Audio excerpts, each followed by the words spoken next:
you start with something quite different from where an academic would start. You really start with an assessment of the strategy in the market. What is the company's strategy and what's the market situation? You generate ideas which are evaluated. Most of the things go out. Then you have a very clear good no-go decision, which is called the innovation gate.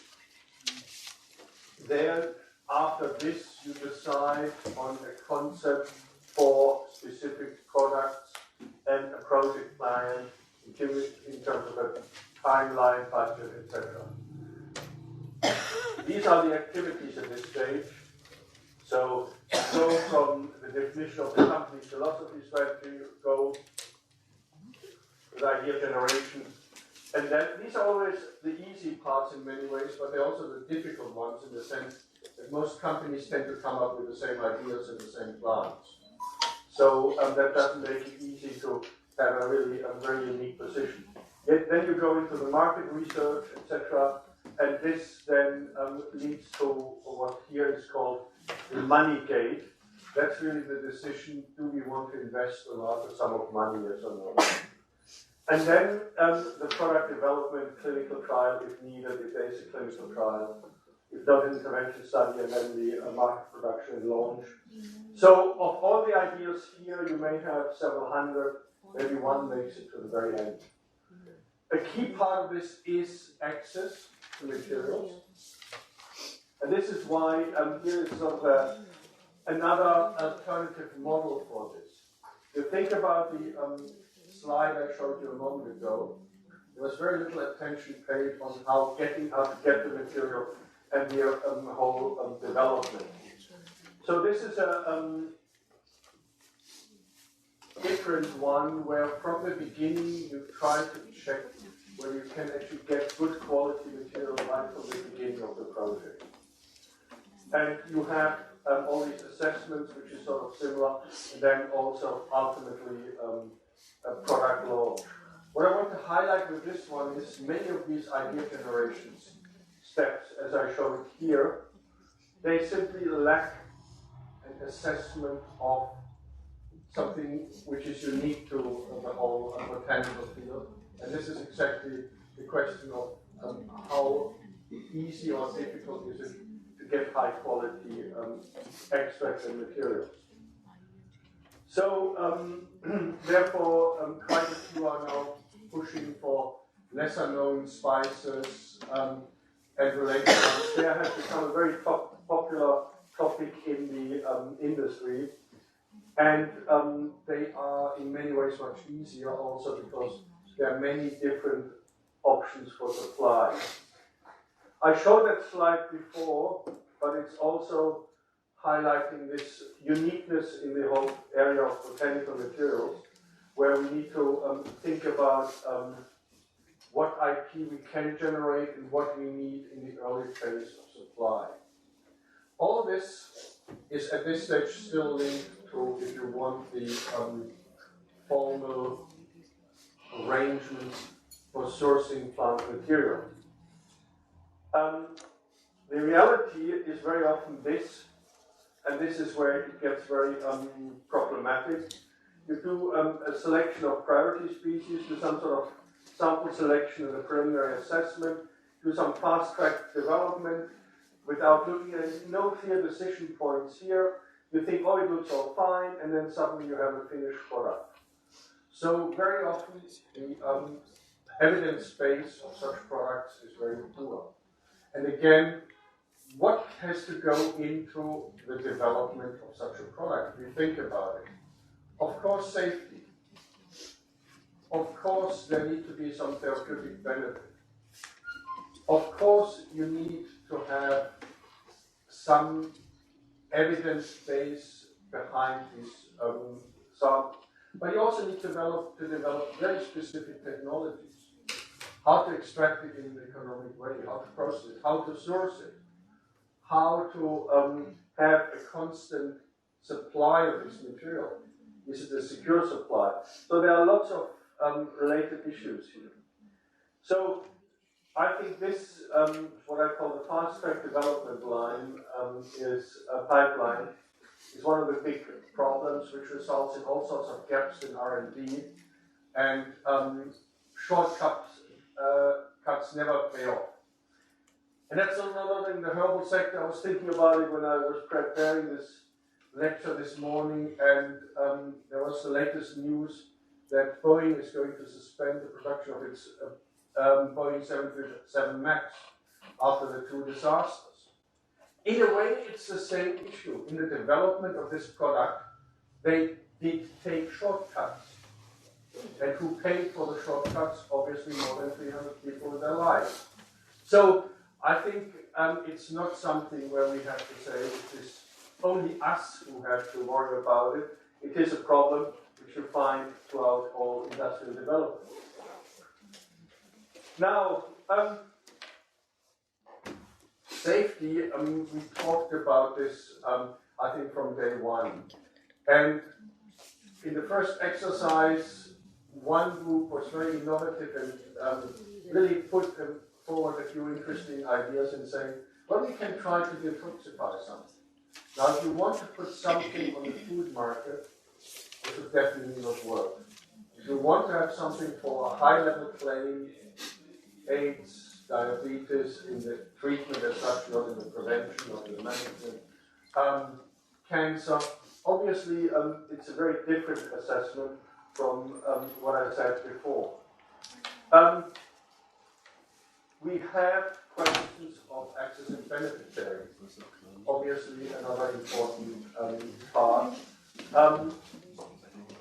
We have a challenge there, which is we are not covering in this discussion here today, that we have the Nagoya Protocol. The Nagoya Protocol is implemented in different ways in different countries.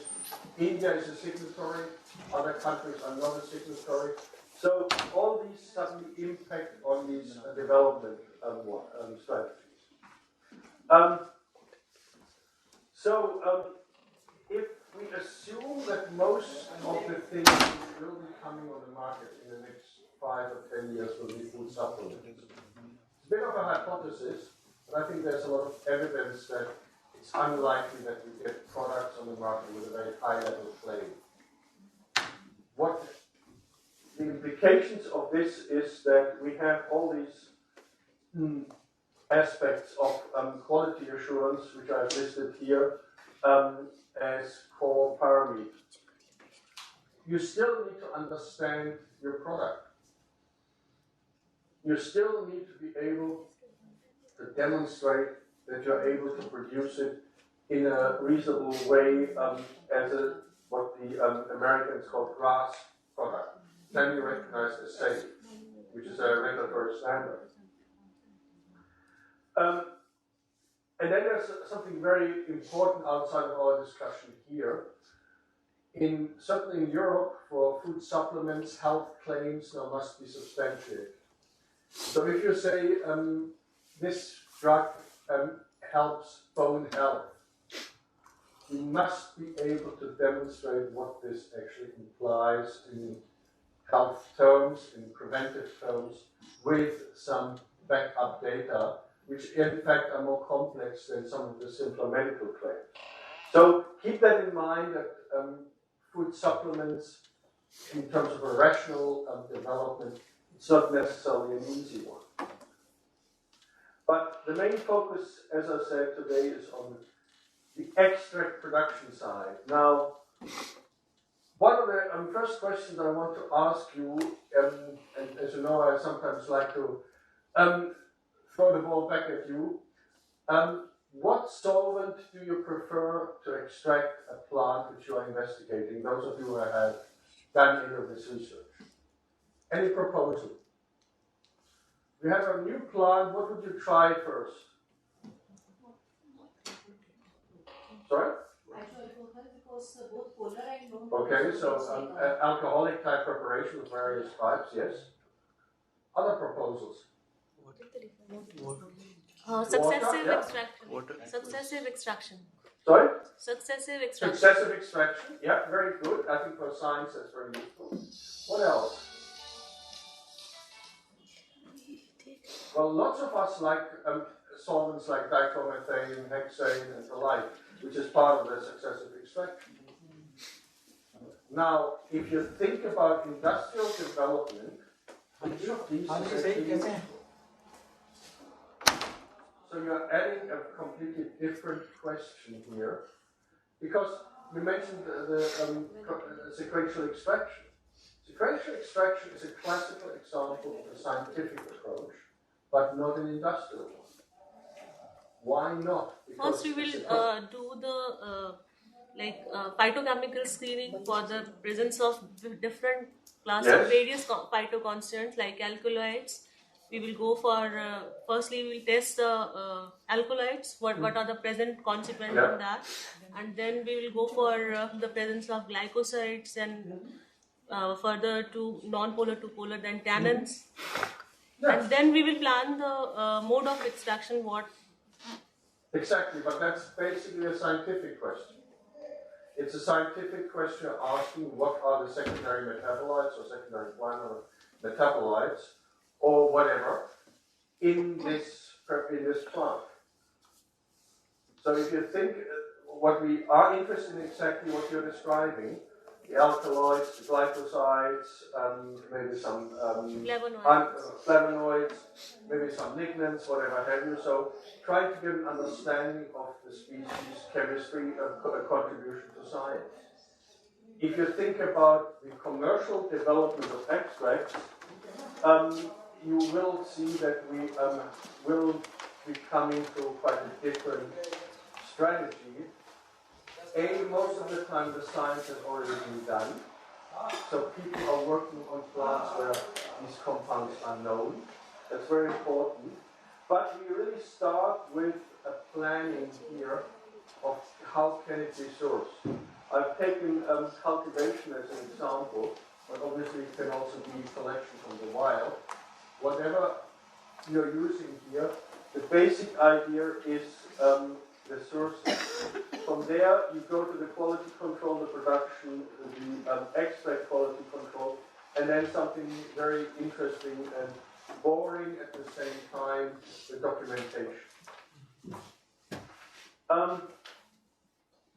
Now, production nowadays for the big products is strictly driven by agriculture. What you see here are some very typical examples.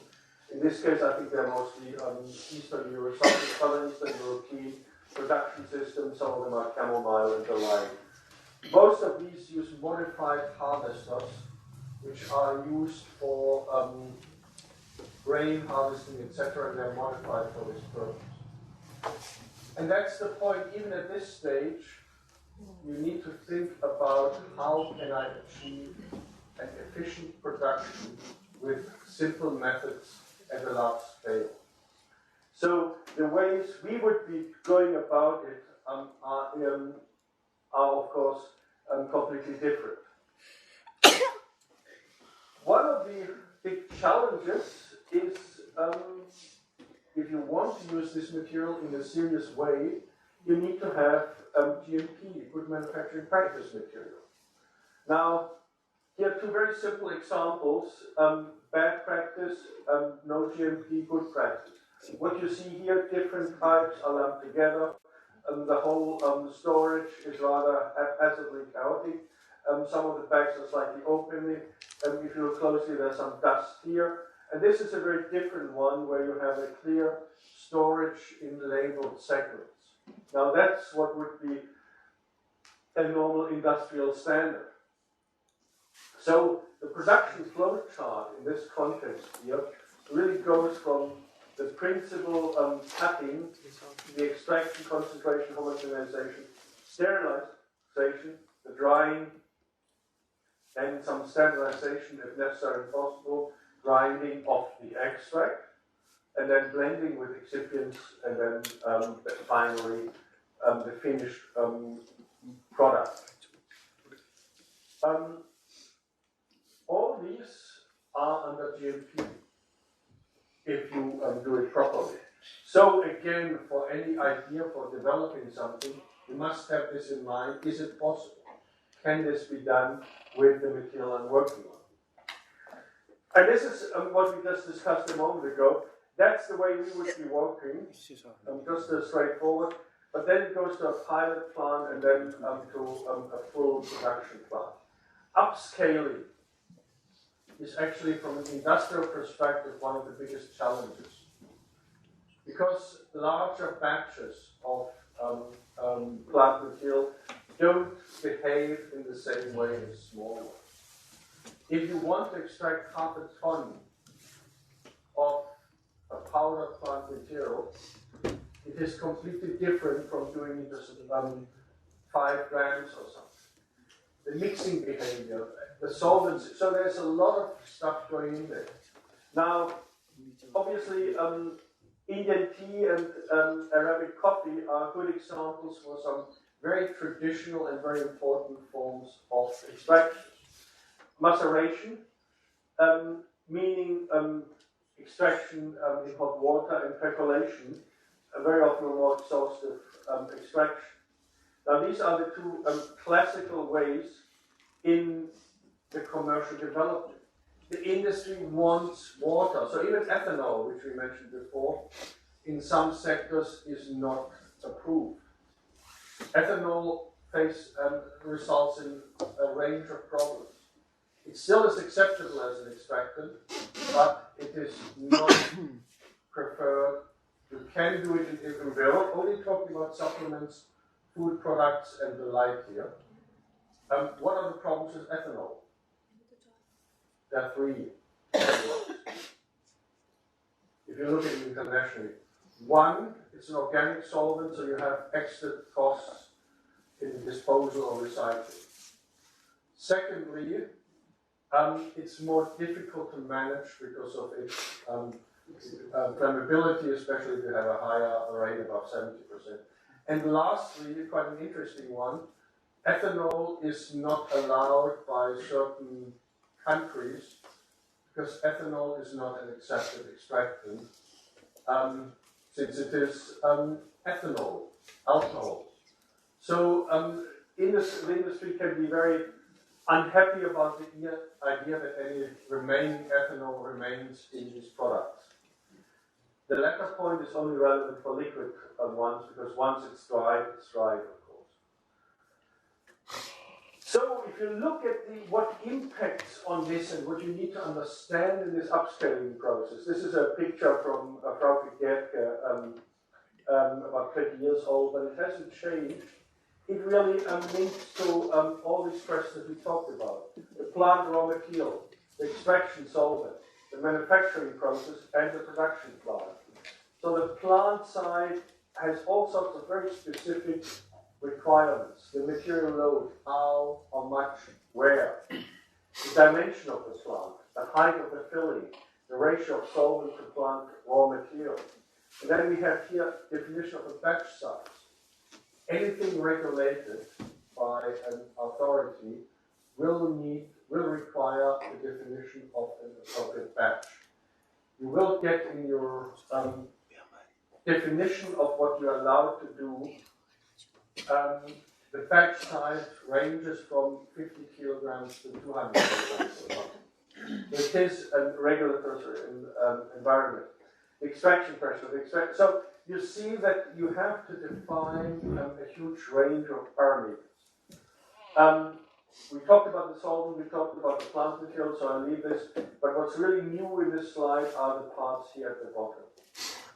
Now, raw material variability, I'm just bringing your attention back to what we looked at yesterday. This is the paper with on St. John's work. And what you see here and what we discussed are the starting materials.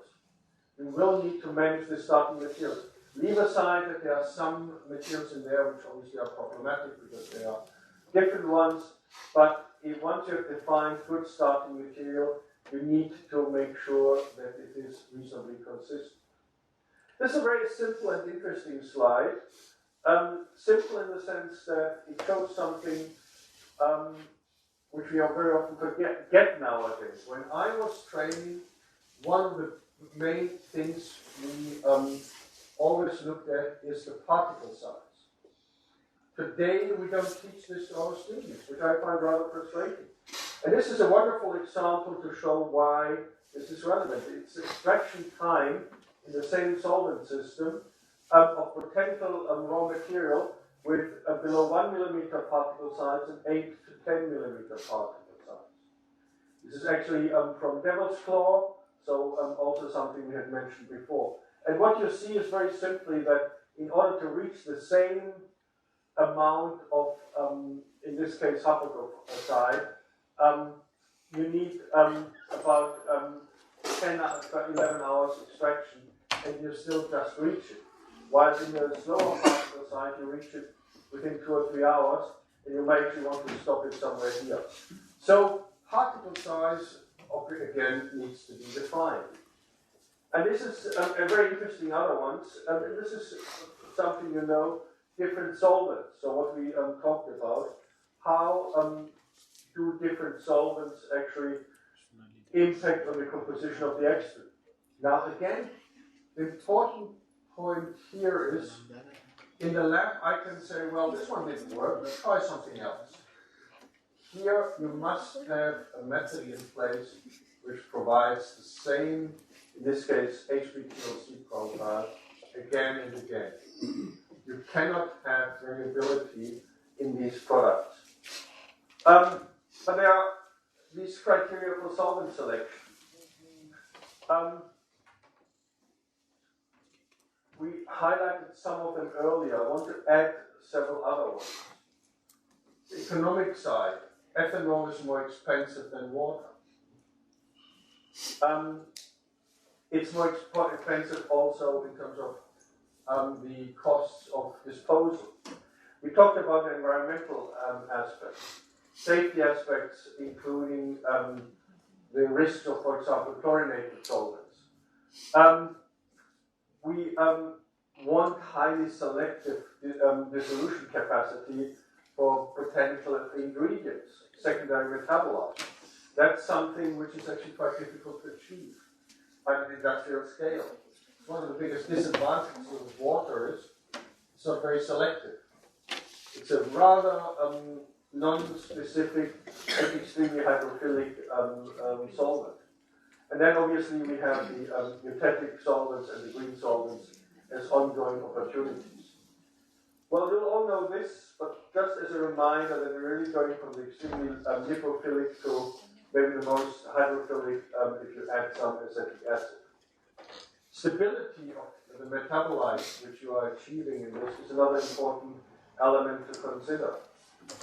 So there may be, depending on the specific requirements, some very specific ideas what to do, but there's a clear pecking order of what is preferred industrially. So if you want to do a project on a new dietary ingredient, don't even think about chlorinated solvents. Don't even think about hexane. Don't even think about most of the other ones. If you're doing a cosmetic product, it's somewhat different. It depends whether you do a cream or a gel. So there you have to look at it differently. Now, the big point I'm making here is actually a very simple one. When you decide the solvent, a very initial and simple step, think about the finished product. Think about how this looks like. Because otherwise you just go back and repeat all the experiments again. Supercritical CO2 has obviously become a very popular one in terms of what people are discussing. The reality is that in our sector it's not really, hasn't really taken off that much. It has taken off quite well in some specialist food areas. The reason why I think it's not taking off with us is linked to the relatively small batch size of what we are doing. So it's a very expensive method to achieve something which has limited economic benefits. Now, that's a very interesting and relevant slide because it actually looks at the same plant, in this case chamomile, and looks at different types of extraction. So M is maceration and P is percolation. So you use the same basic method. That's like if you want boiled coffee or percolated coffee versus some sort of a coffee infusion, the French style. And it does highlight how different these outcomes are in terms of the chemical composition. So again, the question in the product development side then is, what do you want to achieve?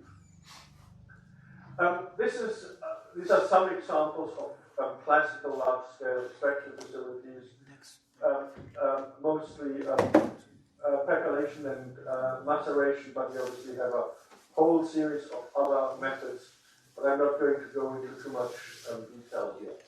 Percolators, I'm sure India has some very large plants on this, but I don't know where they are based. Where would you be finding most of these large-scale extraction areas?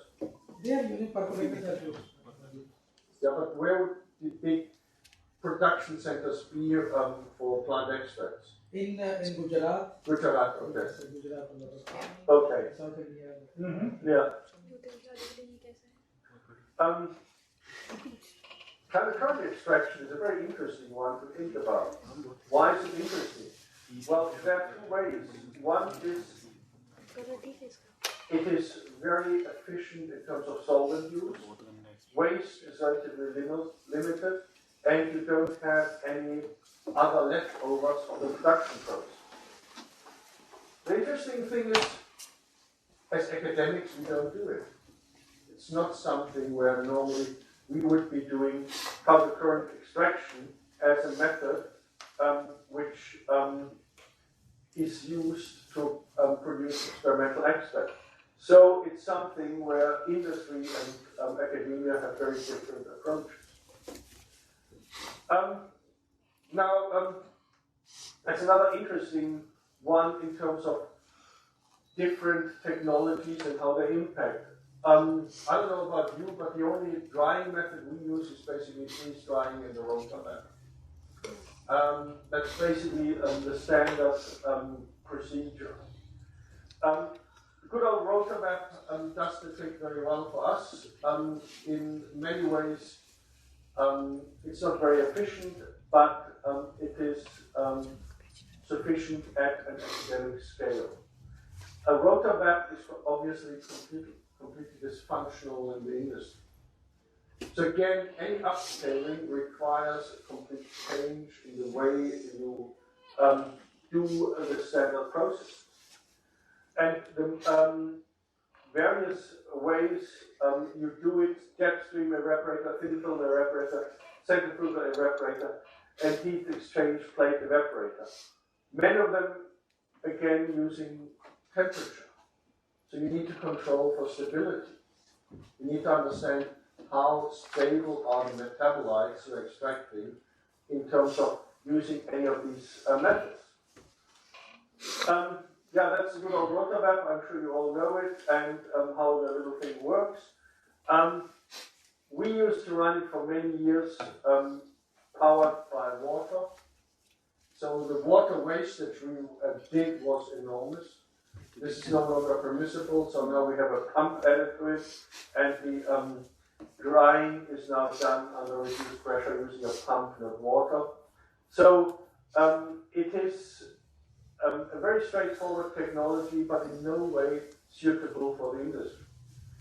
These stream evaporators are already an industrial scale, which basically allows a stream of air drying the relevant material with a relatively limited exposure to heat. Heat exchanger plate evaporators are again a technology which is process oriented. Maybe that's another important thing to keep in mind. Industry always defines certain processes, steps 1, 2, 3, and 4, to make sure that in the end you have a consistent product. We just, on a lab scale, you simply do it, and then when you're happy with the outcome, you just stop it. So if you want, we are in no way planning ahead. what this is, it's basically a concentration process using heat exchange, steam coming in, and the concentrated juice being the final outcome. Somehow this thing moves slightly, but yeah. Spray drying, I think, is the most important large-scale drying technology in industry. Again, in academia we don't do it. Spray drying is not a technology we can handle. Spray drying requires a temperature, short exposure to temperature, in a spraying chamber, and then the collection of the material right here at the very bottom of this cone-shaped part of the drying chamber. So, again, if you think about all these approaches, you need to plan what can be done with material in this procedure. Does it work? Is it feasible? There may be lots of reasons why you need to modify the standard protocol, and in the end you will need a standard protocol. Vacuum belt dryers, the name gives it away, it's a belt, and in a vacuum this is a large-scale system here. So in essence it produces thin slices of dried extract, which you then can process further. And the spray belt dryer is sort of a rather similar technology here.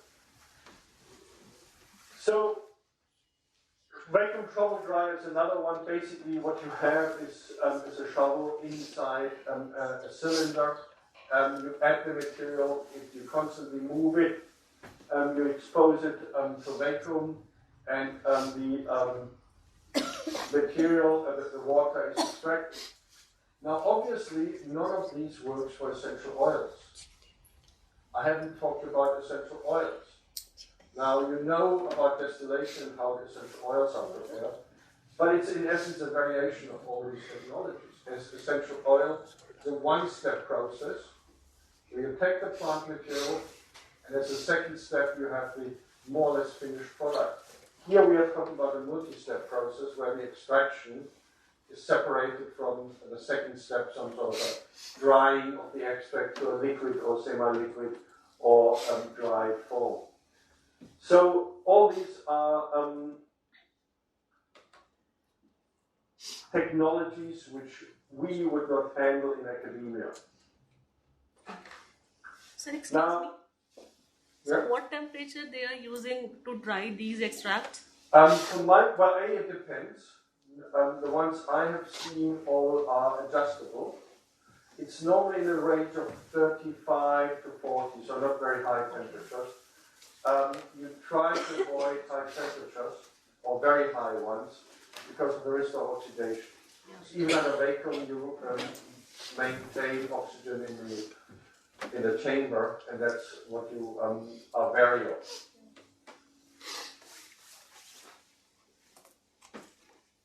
Now, going back to what we did yesterday about the variability of the finished product being greater than of the starting material, I think all I'm showing you here explains why this is the case. Why we have such a variable end product. Because very often none of these processes is in any way standardized, and as a consequence, you simply get different extracts of different quality standards. Now, I think particle engineering is another interesting one where we are not very conscious about its importance.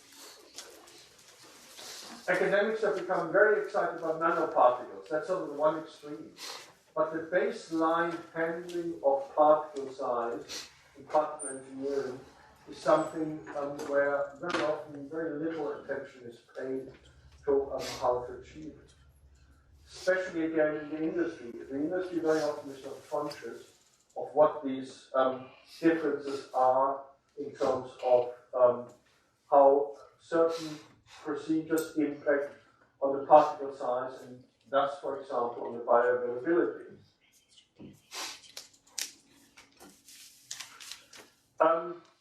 One thing which is very common in the industry and something we would never do is in a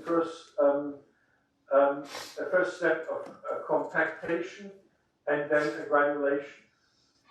This reduces, for example, dust.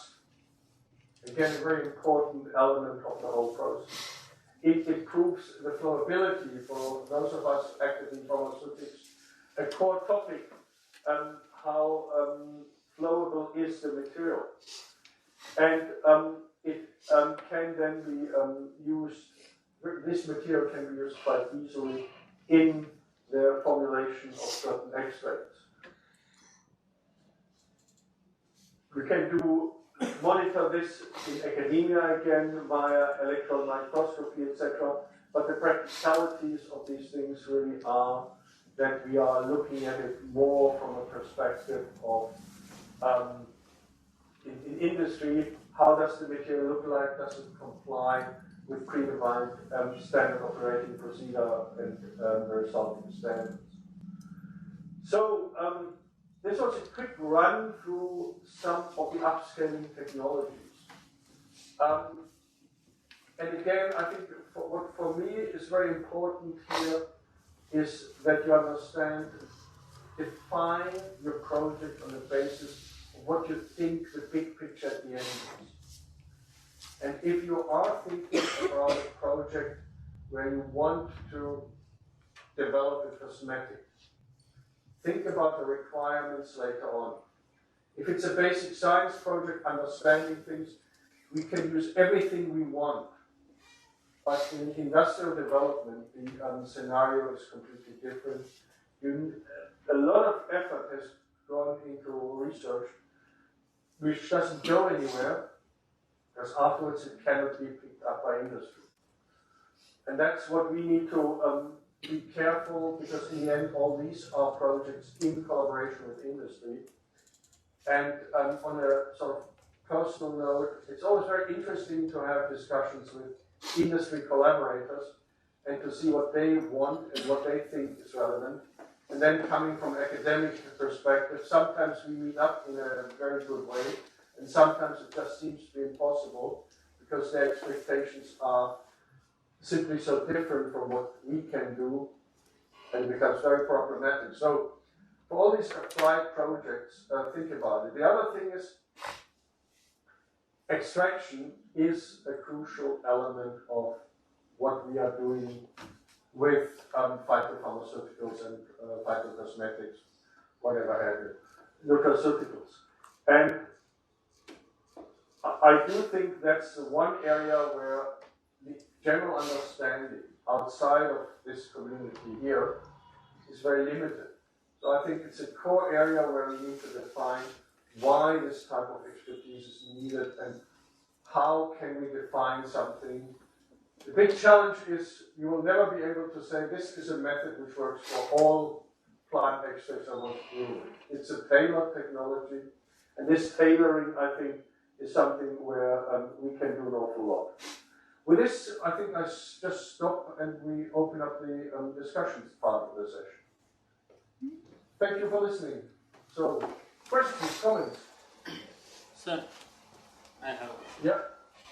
As you said, alcoholic extract is limited to few countries. Many, but not all, yeah. And in classical Ayurveda, yeah, we have Aristam method.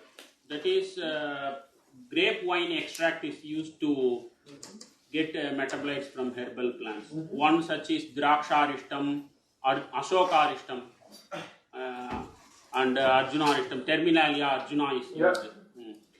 And then, could you please explain? Another question is why we should not use, why you could not recommend vegetable oils and animal fats such as cow ghee?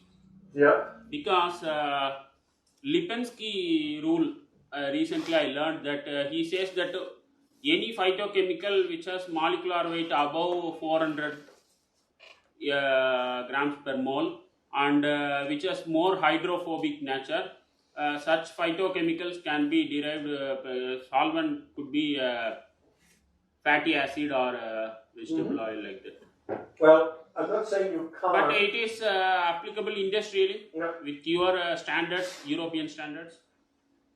I'm not saying you can not at all, and there are lots of examples where it is done. Some of the fatty oil preparations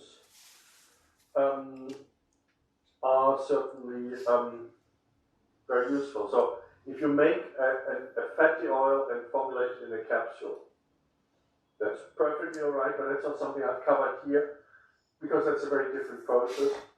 In essence, what this is the pressing of the oil out of the seeds of a plant or whatever you use, and then putting this into a capsule. So that is absolutely a possibility. Yeah. What I'm saying here is for the extraction of material, roots, barks, leaves, flowers, whatever. The fatty extraction is not very popular in the industry. Yeah. The other thing, going back to your first point, I didn't say that ethanol is not. Well, it's accepted in most countries, but what you want a global standard. You don't want to produce a different type of an extract for a small group of countries. So you will always try to produce it in such a way that you can sell it globally. That's why these are less popular than they were a few years ago. But that's part of it. Going back to the other elements here, extraction and processing is, in terms of your questions, the Lipinski rule. The Lipinski rule doesn't apply here. The Lipinski rule is if you think about a different strategy, if you want to do drug discovery. Now, we have criticized the Lipinski rule by saying it falls short in terms of natural product research. But here, you would not worry about the Lipinski rule. Because all you want is an extract with a defined composition. And the defined composition is derived from your standards, academic, if you want, in industry, what are your ethical and practical standards? Secondly, the standards given by the regulator. And third, what does the market want? Yeah, and there are certain things come in.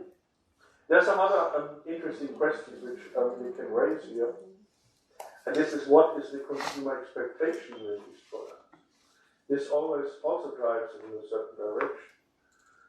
You don't want a lozenge which is sort of rough with some strange little things in it. So, there is a very specific drive towards fulfilling consumer demand. So this again needs to be taken into consideration. And you may have no idea actually whether that is beneficial or not for in terms of the effects of this preparation. What else? Sorry. For the supercritical food extraction. In what regard? In terms of the industrial potential, or I think it's a very interesting one. If you talk to regulators, the main question is it comparable to traditional forms of extraction? So the big concern the regulators always bring in is, do you add any risk by extracting compounds which you would not extract in the traditional way? So in Europe, there is a demand to show a very clear and very strong correlation between the traditional preparation and the new one.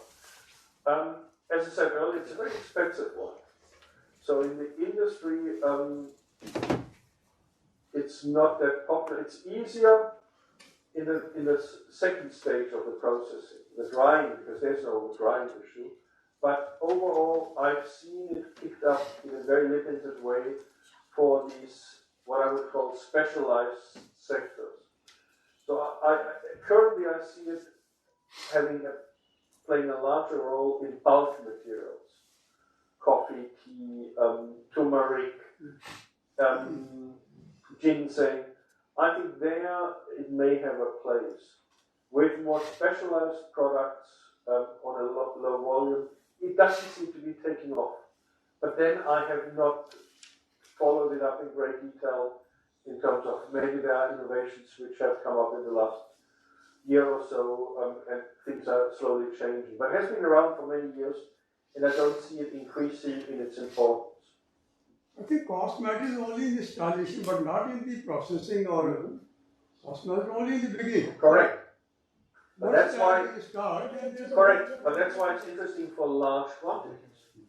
If you have costs associated with a low volume, you increase the cost per volume dramatically. If you have a large volume and the installation costs are high, the costs per volume are much smaller. I think that your very valuable comment explains why it's picked up with the bulk material, coffee, tea, and the like, and not with materials which are less in demand. The high quality end could well be an area where it becomes interesting, because that's again, there's a willingness to pay a higher cost. So what are the other choices in place of ethanol in academia purpose if we are doing the extraction? For what purpose? What do you want to achieve with your extraction? No, you have told us ethanol is not a good solvent. I don't say it's not a good solvent. I don't say it's a solvent which is as popular in this sector of the industry as others. So I'm not saying, I think, speaking as a scientist, and reiterating what some of you said, ethanol is a much better solvent than water. So if I can, I would always use ethanol. Industry is more reluctant about ethanol. So you need an extra justification why you want to use ethanol, especially in the food area. So that's what I'm saying. I'm in no way saying that ethanol is not a good solvent. Chloroform is an excellent separation agent, but it is not one which I can endorse right now because of environmental concerns. So there are two rather conflicting interests here.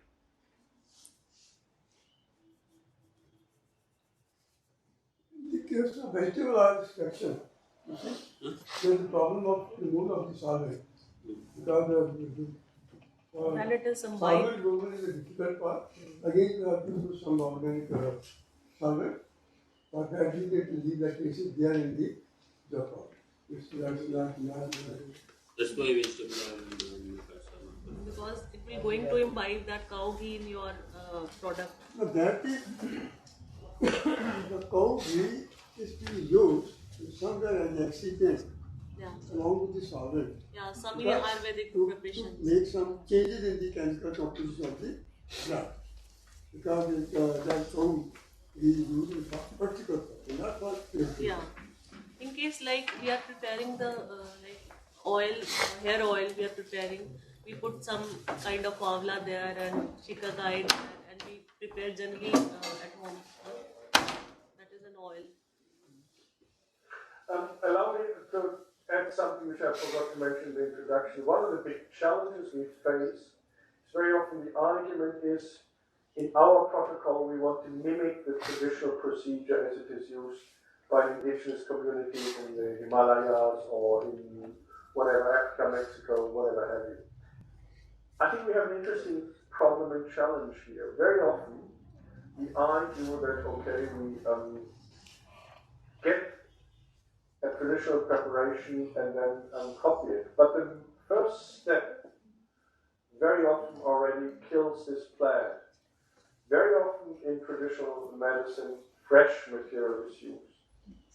The drying process as such already changes the physical chemical composition. And there are not a lot of studies, but what you see is you get like agglomerations of secondary metabolites with all the other elements of a plant cell and of a of the various aspects of the organ.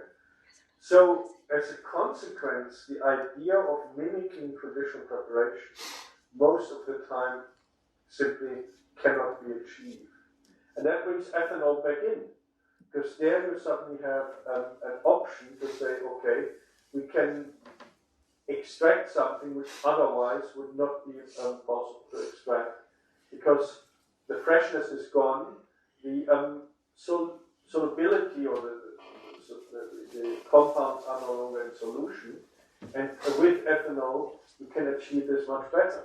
So again, for an experimental process, you cannot mimic the traditional preparation method in many cases, but you can use certain tricks to improve it. It will never be mimicking, it will just be an attempt to come as close as possible in terms of the chemical profile.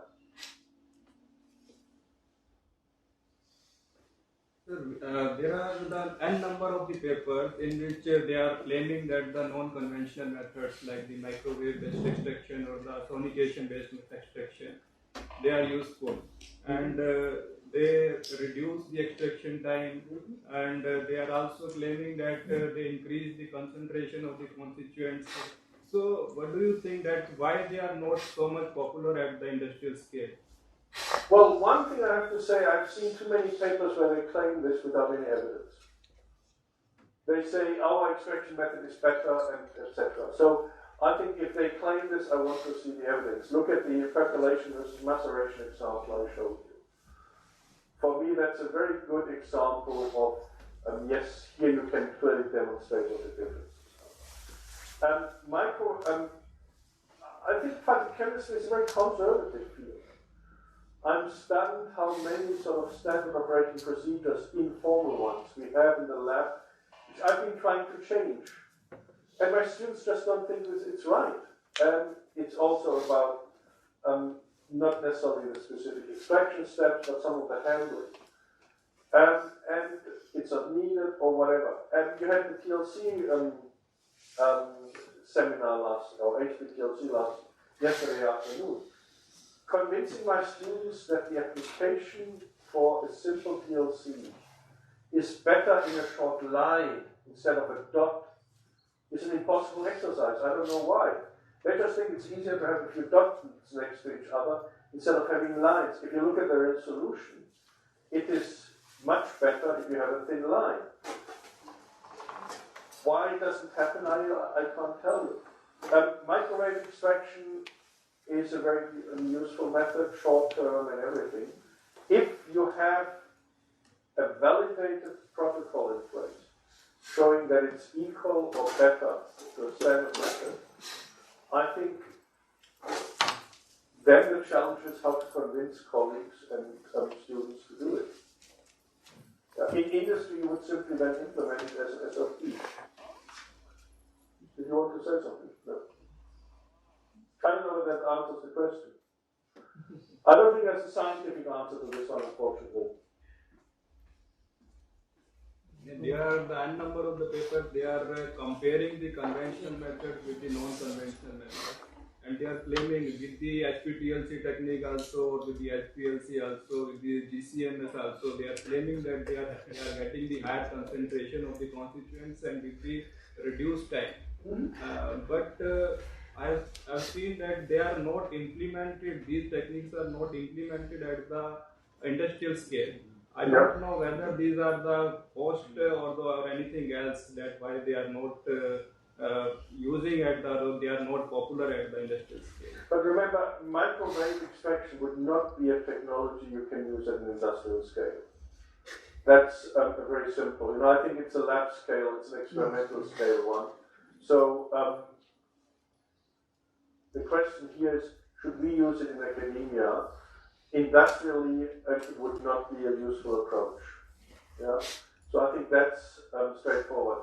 That's where supercritical extraction comes in a much better way as a possibility. But microwave must be a lab scale method. And I have seen it used in of this technique with the another techniques like with the sonication. Yeah. That can be used, I think, at the academy, at the industrial scale, because the probe which we are using for the extraction, number of the probe that can be used for the extraction process. Sonication at an industrial scale automatically takes out alcohol because of safety concerns. So sonication again would only be with aqueous preparations. Otherwise, it becomes too problematic. I think in the process which he is suggesting, here that bulk may involve in the extraction process. On the pilot study, the bulk mass of that drug, which is more, I think there is not effective. While it at the pilot stage it is okay, but in the bulk stage it is not possible to get the proper concentration of the bulk is involved. Yeah. Any other questions? You must have many because this was the simplest topic we have chosen today. Most of the problems we are facing at the lab scale while expecting.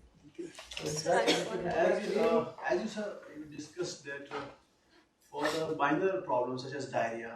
For what? So as you have said that in Europe there is a different classification of the botanicals.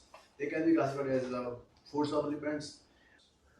We're getting into a very big topic, which I don't think is very exciting for this audience, but it's linked to, from my point of view, one of the greatest failures of the European Food Standards Agency to come up with a reasonable solution about health claims of supplements.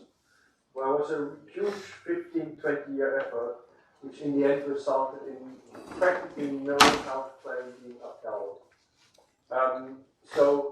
But in order to make a health claim which is specific in health beneficial terms, prevents osteoarthritis, prevents cardiovascular diseases, all these, and you need relatively large studies in healthy people.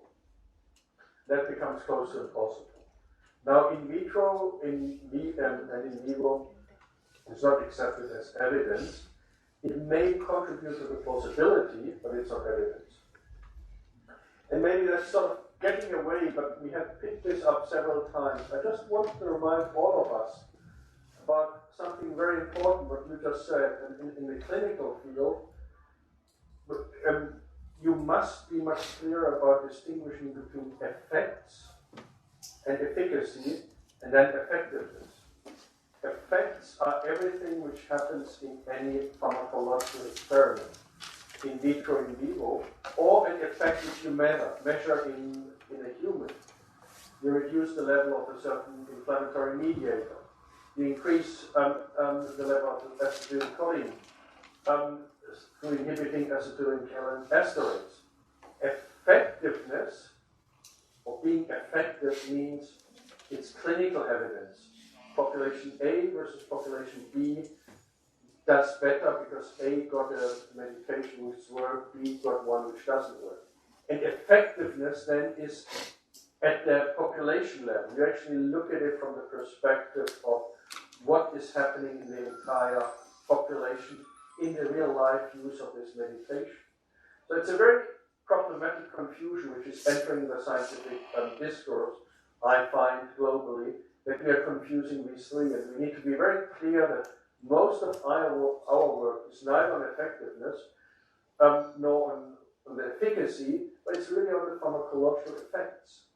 So just as a general clarification about terminology, that's a very fundamental separation which you need to be aware of. And it's very easy to say, yeah, this plant has shown effectiveness, and you did a little rat or edema pharmacological assay. No, this plant has shown an effect in this pharmacological assay. Sorry, that's a slight diversion from the topic. And you didn't answer your question, but I did this before.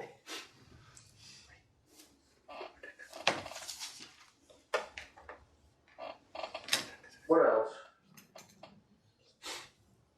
Anything more? So lab scale, which method will be the most suitable? Which will you recommend?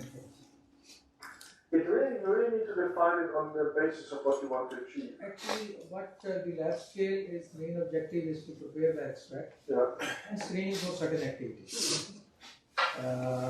In relation with the constituents which are present into that. This is the main activity which has been done in the lab. So according to you, which method, traditional method should be used, and which are the preferred sources? Because sometimes many persons are using methanol also, and the same extract is given to the animals. I think if there are some residual solvents at all or ethanol, it can be very toxic to the animals. So, which is the preferred one for this one technique and solvents? Just as a clarification, I've left methanol out of the discussion. I've always gone for ethanol, again for safety reasons. Methanol is far less acceptable from a safety standard compared to ethanol.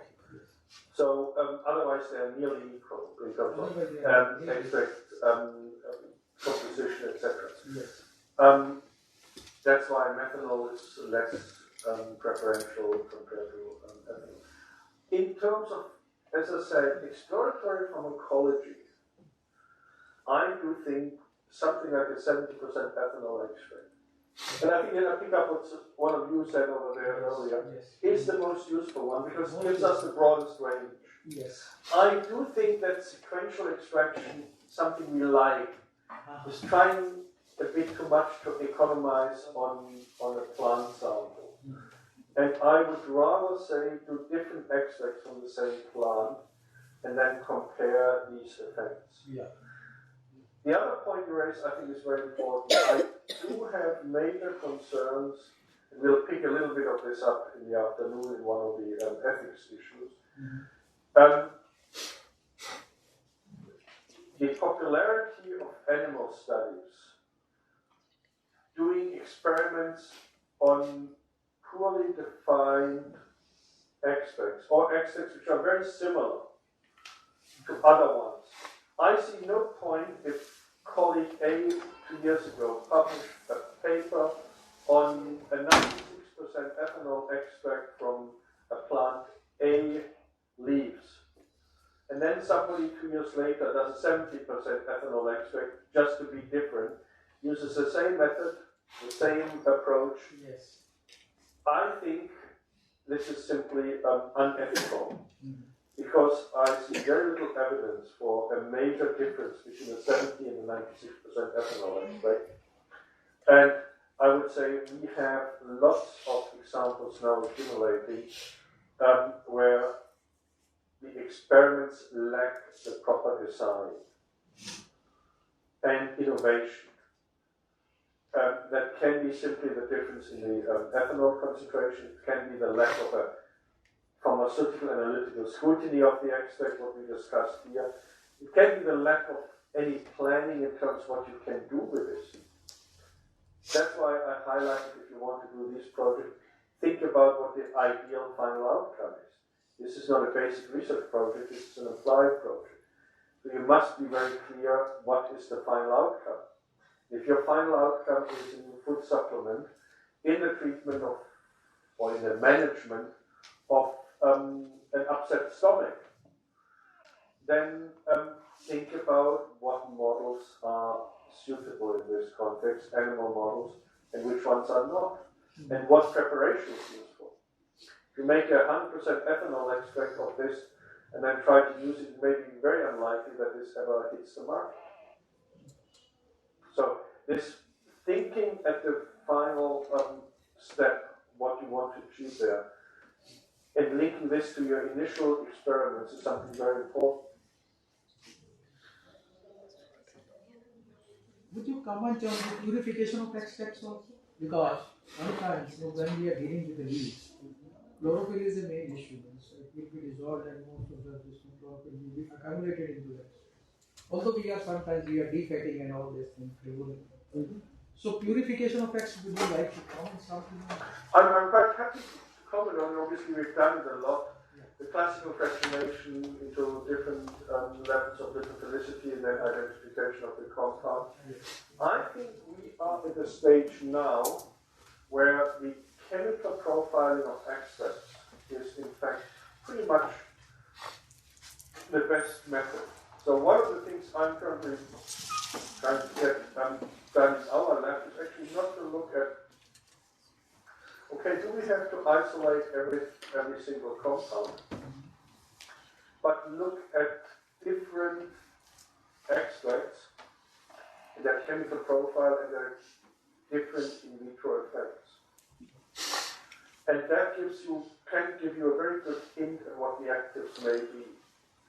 The problem is what we discussed 1 or 2 days ago is obviously don't confuse common compounds with active compounds.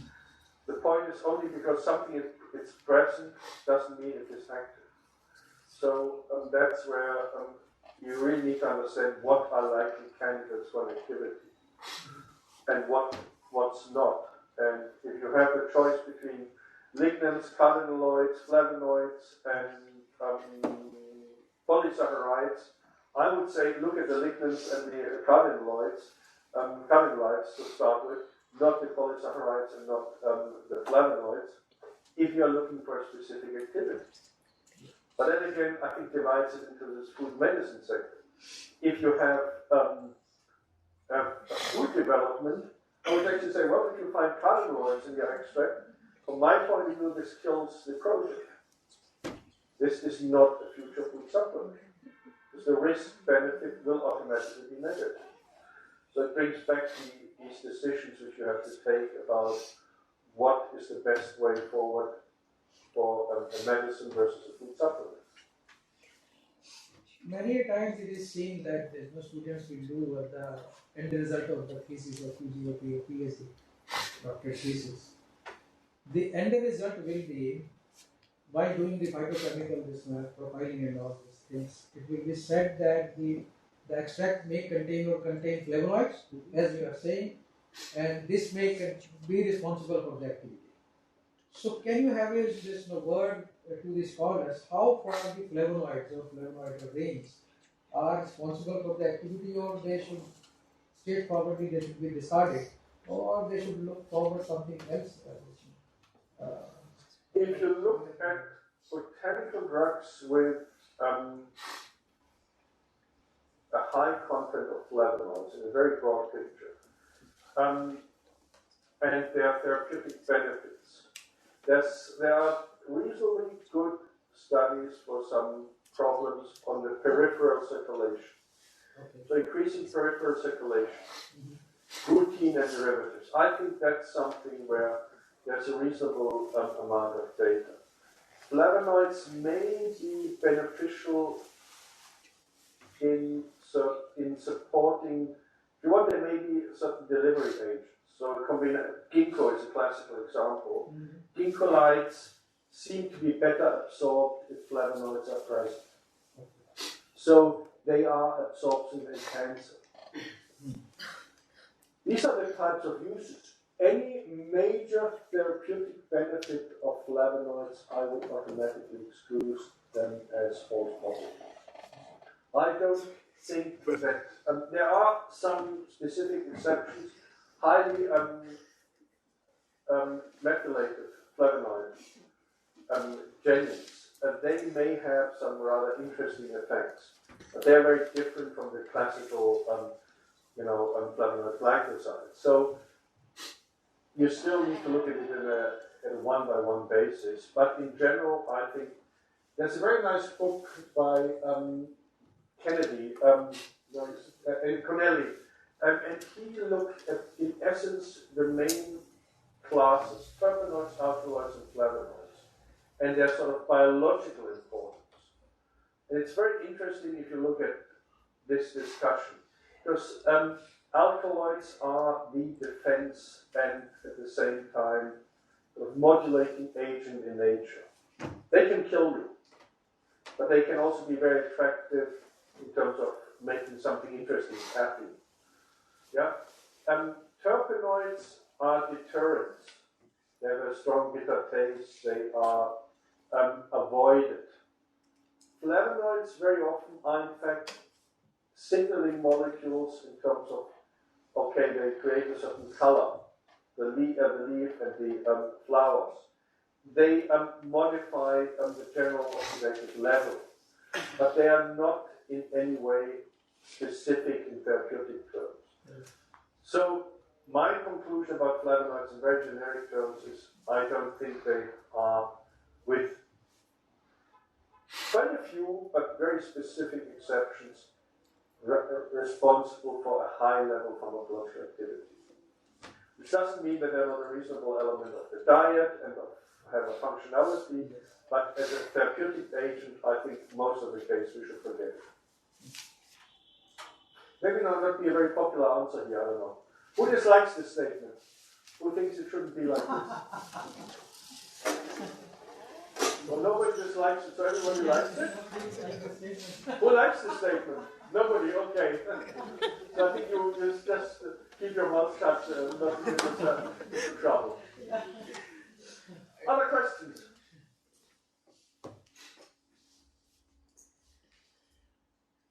So, what about this bioflavonoids and flavonoid glycosides? Are there?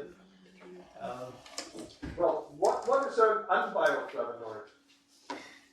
What is an unbioflavonoid? No, it's a serious question. What is a bioflavonoid? Flavonoids,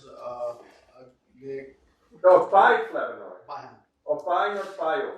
No, it's not bi. It's bi. Okay, Flavonoids but is apologies. Yeah, okay. Biflavonoids, yeah, it's basically the same. It starts to become different when they have polyphenol action. Gallic acid derivatives, which is a lot of flavonoids, and quercetin derivatives, they have a generic effect against biofilms, tannin effects, etc. But this is still not a very specific effect. No, I'm sorry, but just to follow up, I find this one of the funnier terms which the industry has created. This product contains bioflavonoids. Now, what are bioflavonoids? They're all bio. Sorry, it was good that I misheard you because it gave us a chance to add something else. Yeah. Sir, excuse me.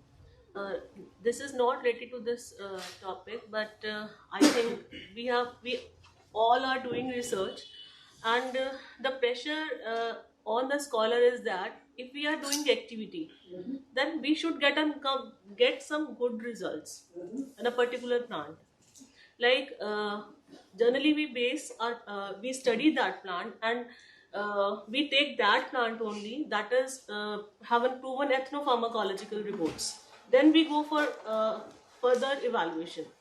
So my question is to you is like how much activity, part of activity like that should plant contain at the last. If it is not reported, like the pressure is that the plant we evaluate and the plant doesn't contain any activity. Suppose so. What is that? Can we report the negative result in terms of publication point of view? Because I also search. If I take particular plant, I think all of you agree with me. This I take particular plant. Suppose like say guava. It has an constipation activity. A laxative activity, and then it also treat anemia. Number of activity the people have reported. So my point is this: ki, is it feasible that every plant contain every activity, and we should report negative result in terms of publication view? There are two very different questions. The first one is, or the first one I'll answer is, you must report negative results. Okay. Yes. I think that's very important. And the second thing is there are no negative results. Okay. In the sense that you do not find a certain activity. Now, again, think about what scientists do. It's a very big question you're asking. We take a plant, Sedum guayaba. We look at it for a certain effect. We take one molecular target, an enzyme, and find an activity on it, or not. This is just a tiny window of what actually the pharmacological effect in the human body would be. And if you go to the other extreme, we do a big study. The Cubans have been brilliant in some of these studies. We do a big study on this leaf extract and compare it in two populations. People with and without diarrhea, or people are treated with guava leaf versus something else. It still remains a very specific group. We are doing it in a mestizo population on a not so tiny and very proud island called Cuba, with a certain genetic setup. There may be a bias that they only use men or women. There may be a bias in terms of the microbiome. So there are all sorts of specific limitations. So understanding why something works or doesn't work is very important. Now, there's something else which is important here, and this is, we should not desperately try to find activity where there is none.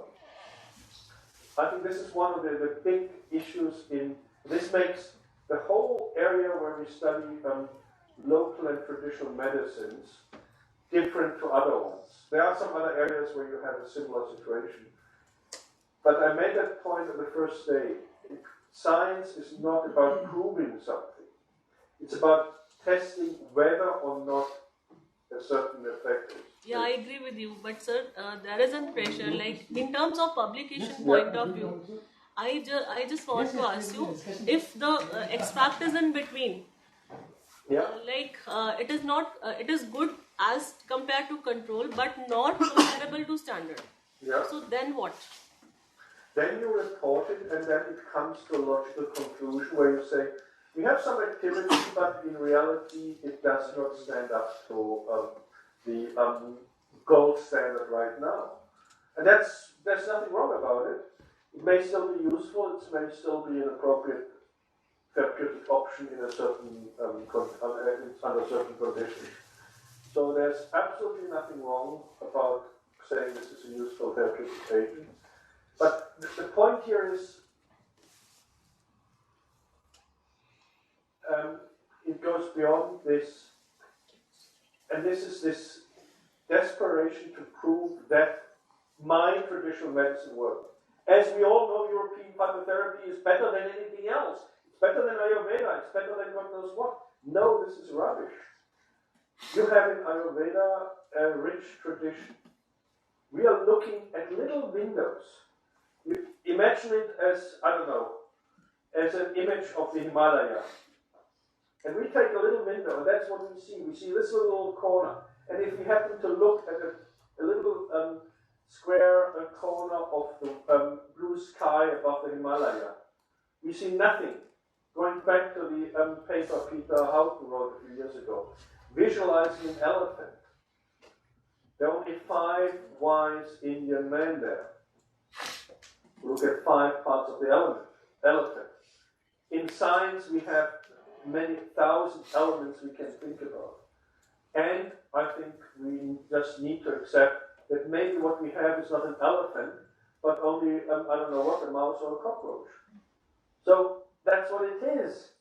And we should not, this does not take anything away from Ayurveda or from European phytotherapy or from Unani, whatever have you. It simply says there's no evidence for this in the approach we have used or derived from the approach we have used. Sorry, is that an answer or not? Yeah. Okay, yeah. Sorry, yeah. Now, rather than explain your question, you see that when you say the result is negative, it's a very good research. But if you know the reason of negative, why the result is negative, result is negative is equally good to positive. My first paper was published in Ethopharmacology only on the basis of negative result. Because in the case of bronchial asthma, the figs are used for the bronchial asthma. We find it was a negative result.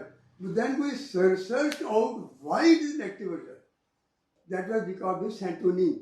Santonin was also extracted along with that extraction process. So that causes the negative result.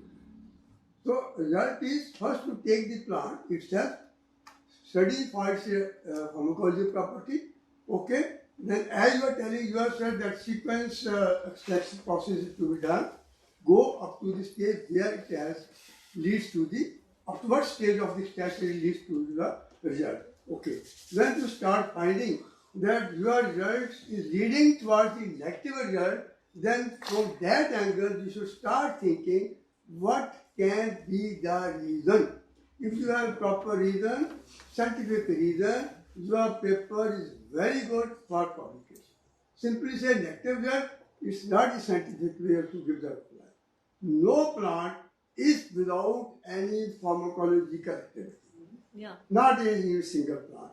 It is up to you to find out the reason of being negative. There is always some reason, chemical reason and pharmacological reason. For that you should study. Okay? I think that's a great way of putting it. The only thing I would add, let's face it, not every plant will be as active as an extract of opium poppies in the treatment of pain. To reach this gold standard will be very difficult. And that's why we have this, that's why there are no negative results. It may not just be as good in managing pain as opium poppy or morphine is, and we have found the best possible so far, and that's what it is. There's nothing wrong about it, but you're right, you will find an activity. I think what worries me, and what you will see in the paper we are discussing this afternoon, are these bizarre claims where people are saying we found an activity, the plant is very highly active and very promising at 500 micrograms per milliliter in an in vitro assay, or at 500 milligram per kilogram in a poor rat or mouse or whatever have you. That's where I'm worried, and you'll see that I'm not saying there's a definite cutoff point. It's not 125.01 milligram per kilogram in a mouse, which is unacceptable.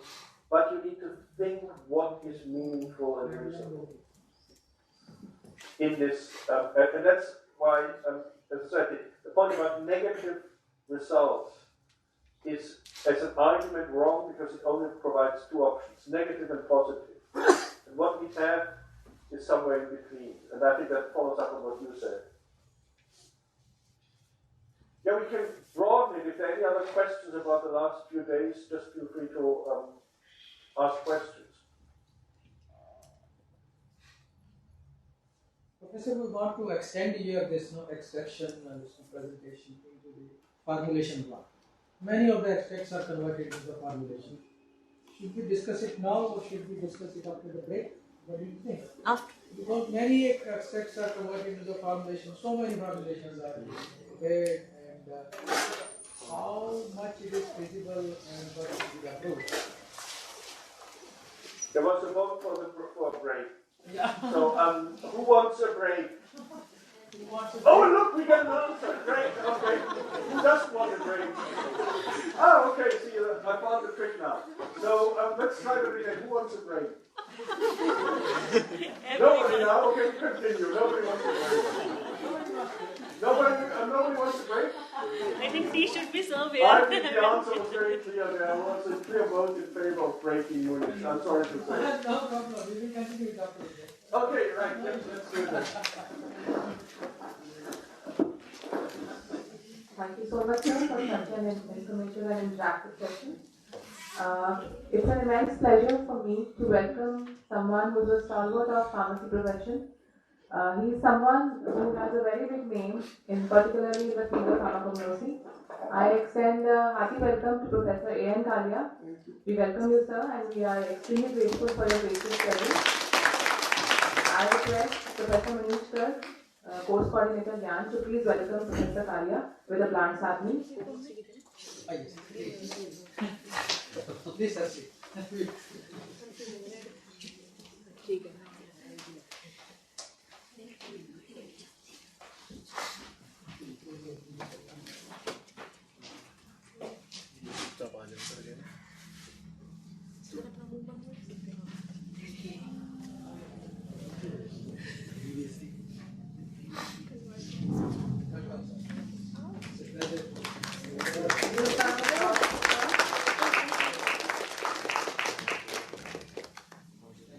I would request Speaker to please present a token of appreciation to Professor Michael as well.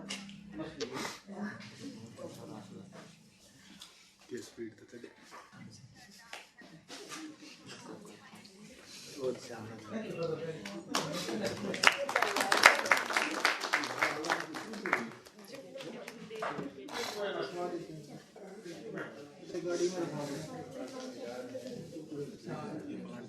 We'll be proceeding for tea now and we will reassemble after 15 to 20 minutes.